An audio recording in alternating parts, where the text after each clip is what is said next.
Hello friends, welcome to another practice question of heights and distances. This is the 25th question in the series. I will strongly urge you to go back and watch the previous 24 videos as well. The link to the entire playlist is down there in the description for your reference.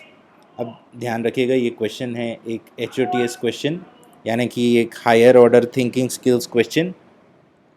But अगर हमको figure और question ठीक से समझ आ गया तो solve करने में कोई भी प्रॉब्लम नहीं होगी। बहुत ही आसान क्वेश्चन है, बहुत ही आसान। ओके, तो चलिए इसे सॉल्व करते हैं। इनफैक्ट हमेशा ध्यान रखिएगा कि जो क्वेश्चंस में न्यूमेरिकल वैल्यूज़ नहीं होती है, हाइट्स एंड डिस्टेंसेस के केसेस में उन क्वेश्चंस को सॉल्व करना ज़्यादा आसान होता है। ठीक है, तो let's start solving this one. Question कह रहा है कि vertical tower stands on a horizontal plane. ठीक है, तो ये मेरा हॉरिजॉन्टल प्लेन है बेस, तो मैं इस प्लेन को नाम दे देता हूँ ए और बी। ए बी मेरा हॉरिजॉन्टल प्लेन है।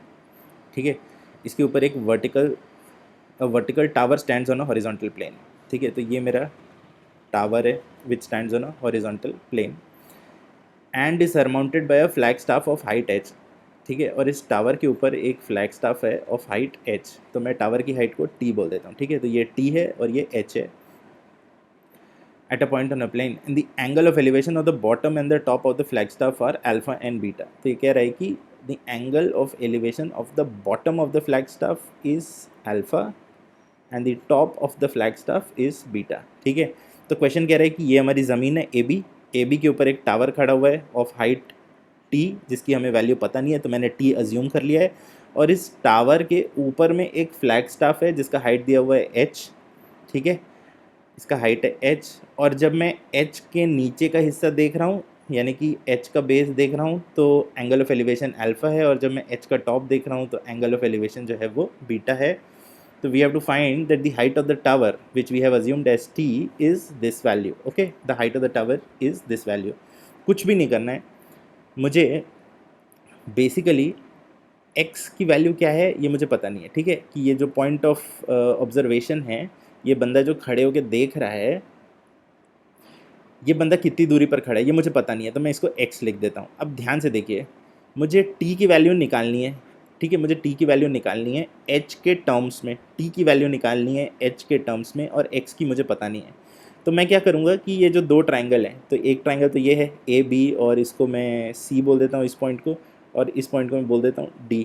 तो ये जो दो ट्राइंगल हैं, एक बार हम ट्रिग्नोमेट्री लगाएंगे छोटे ट्राइंगल में यानी कि ए बी सी में, और एक बार बड़े ट्राइंगल में जो कि है ए बी डी।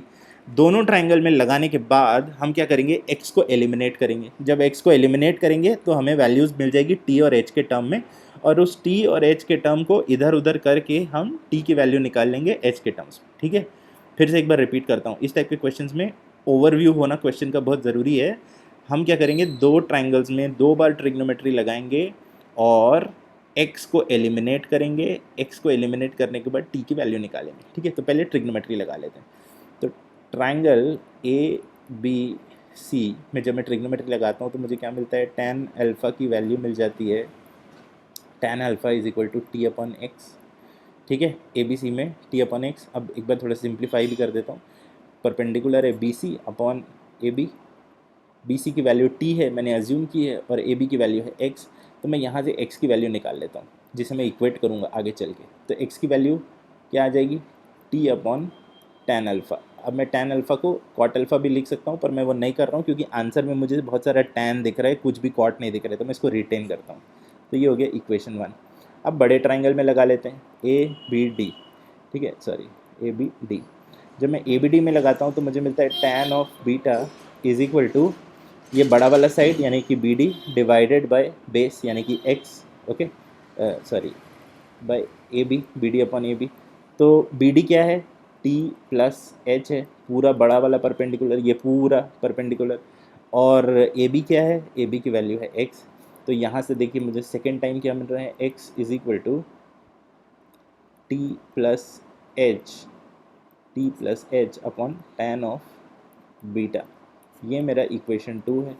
अब मैंने क्या कहा था, पहले हम दो ट्राइंगल में ट्रिग्नोमेट्री लगाएंगे, दोनों ट्राइंगल में ट्रिग्नोमेट्री लगा के x को एलिमिनेट करेंगे। अब x को एलिमिनेट करने का सबसे अच्छा तरीका क्या है, x की ये वैल्यू 1 से उठाओ और 2 में रख दो। ठीक है, और इक्वेट 1 एंड 2। जब आप 1 और 2 को इक्वेट करते हो तो आपको मिल जाता है t upon tan alpha, T upon tan alpha is equal to T plus H upon tan beta, ठीक है, T plus H upon tan beta. अब सारे टर्म्स को क्रॉस मल्टीप्लाई करके टी को मैं लेफ्ट साइड में कलेक्ट करता हूँ, तो ये क्या हो जाएगा, T tan beta is equal to T tan alpha plus H tan alpha. अब मैं टी को एल एच एस पे ले आता हूँ, तो क्या हो जाएगा, T of tan beta minus tan alpha is equal to H tan alpha. तो टी की क्या वैल्यू हो जाएगी, टी की वैल्यू हो जाएगी H tan alpha this whole thing divided by, ये पूरे को मैं नीचे ले जाता हूँ, तो ये हो जाएगा ten beta minus tan alpha. Okay, and this, my dear friends, is the solution to the question।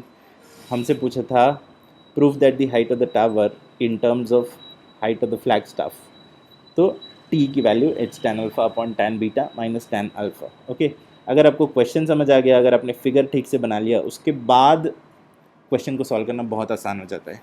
I hope you found the solution useful. Please do like, share, comment and subscribe. In case you want me to solve any other questions for you, do put down your queries at the WhatsApp number mentioned in the description. Till then, keep working hard, keep practicing hard. Cheers and God bless.